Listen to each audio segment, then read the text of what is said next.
Welcome to This Explainer. Today, we're stepping into a world that is, well, it's as fascinating as it is completely unforgiving. Imagine, just for a second, a really gritty, cinematic, wildlife documentary. But the subject isn't a wolf pack or pride of lions. The subject is actually you. We're going to map out the visceral, often totally ruthless journey of the male life cycle. It's basically a survival thriller, playing out every single day in broad daylight. Yet its structures are entirely invisible to the naked eye. So we're going to break down the cold, hard realities of this biological and social evolution, and we're going to treat it with the exact same objective lens we'd use to study an apex predator out in the wild. Our story starts with a massive shock to the system. You're dragged into the blinding, fluorescent light of a hospital room, you're screaming, and you are immediately handed a set of unspoken rules that you won't understand until it's entirely too late. Just think about that for a second. In most of the animal kingdom, right, a newborn is afforded this grace period. They're protected, they're nurtured without any conditions. But the source text we're analyzing today argues that for a male, that initial cry of life is practically the very last time unchecked vulnerability is fully tolerated. Almost instantly, crying becomes a weakness that you simply can no longer afford. Okay, let's dive into this. The invisible expectations placed on a newborn boy begin to manifest almost the exact moment he can walk. We start seeing these first unspoken rules taking shape. First up, crying is conditioned out of you. Why? Because the environment you're about to enter absolutely demands stoicism. Second, the playground outside, it isn't just a place for games, it is literally your very first battlefield. And in this arena, physical dominance is the absolute only currency that matters. It's this humbling, brutal coming-of-age ritual, and it starts before you even know how to tie your own shoes. Let's see how this all builds across an entire lifespan. We're going to follow this natural evolution step by step. We start at infancy, that blinding light we just talked about. From there, we move straight into the playground, which is basically the savannah. Then comes puberty, where you're essentially a clumsy puma. After that, you hit the prime years, which is the relentless hunt, before finally settling into retirement, marked by a quiet decline. Section 1. The first battlefield. Now, what's really interesting here is the direct anthropological parallel the text draws. On one side, we have the playground, and on the other, the wild savanna. Sure, they look different, but the ecosystem operates on the exact same principles. The asphalt and monkey bars are really no different than the tall grass and watering holes of the wild. Playground politics perfectly mirror nature's most brutal ecosystems. It's an entire hierarchy built strictly on posturing, territory, and pure physical capability. And here is the golden rule of that ecosystem. If you show weakness, the older boys are going to target you. The source material frames these older boys not just as your average schoolyard bullies, but literally as apex predators actively seeking out the weak in the herd. It's an environment of just relentless pressure. You are constantly scanning your surroundings, constantly learning to camouflage your vulnerabilities, your fears, your tears, because exposing them, it's basically akin to a gazelle limping directly in front of a lion. Section 2. Puberty and social exile. And this brilliantly illustrates the agonizing reality of adolescence. During this phase, the biological transition hits you like an absolute freight train. The text defines the teenage boy here as a clumsy young puma.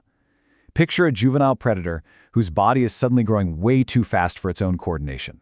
Your voice cracks, your limbs are super awkward, and in the middle of all this chaotic state, you're expected to make your first attempts to flirt, or as the documentary framing calls it, to mate. And let's be real, more often than not, you fail miserably. Just like a young puma missing its very first hunt, these failures often lead to intense periods of deep social isolation and exile. It's painful, it's incredibly awkward, but it's presented as a completely necessary rite of passage in this architecture. Section 3. The prime hunting years. So the clumsiness eventually fades, but then the stakes suddenly skyrocket and the pacing of your life shifts entirely into overdrive. This right here is the brutal turning point of adulthood. As the text lays out, society abruptly and permanently stops caring about your feelings. The grace period of youth is officially over. Your entire worth as a male is now strictly tied to one single thing, the resources you can hunt and bring back to the pack. Your personal value is totally stripped of any sentimentality. It is replaced entirely by economic provision and your raw ability to secure and defend your territory. So, the crucial point is this metric right here, 60. Now, this isn't just some random statistic. It is the absolute grueling reality of those prime years. This represents the 60-hour work weeks that are often required just to survive and maintain your status in this specific ecosystem. It is a relentless, exhausting grind. There is literally no off switch. You're in the absolute peak of your physical and mental exertion, and you're just burning through your energy reserves, trying to keep your head above water and provide for everybody relying on you. Let's look at exactly what defending that territory entails. It's this endless looping cycle of corporate and social survival. Step 1, you are working those relentless, exhausting hours we literally just talked about. Step 2, you are constantly looking over your shoulder, having to fight off younger, hungrier corporate rivals who want your territory and your resources. And then step 3, and this is perhaps the heaviest burden of the whole shebang, you quietly swallow your stress. You push down all that psychological pressure because the pack relies on you. Showing the strain means showing weakness, and as we already learned on the playground savannah, weakness invites predators. Section 4. The quiet decline. Biology is stark, right? And it is completely unsentimental. The breakdown happens to absolutely everyone. Your back gives out from the decades of carrying all that heavy load. You lose your hair. That physical dominance that was your primary currency back on the playground? Yeah, it's totally bankrupt now. And the ultimate consequence of this physical decline is that you are inevitably, relentlessly pushed out of your territory by the next generation of those younger, hungrier rivals we mentioned earlier. Nature simply reclaims the space. Which brings us right to the end of the life cycle. The chaotic, high-stress noise of those prime years gives way to a profound, heavy silence. The text describes this phase as a lonely, quiet retirement where you are, for the most part, largely ignored. It's a really stark psychological contrast. You transition from being the absolute, stressed-out center of the pack's survival to just sitting on the periphery.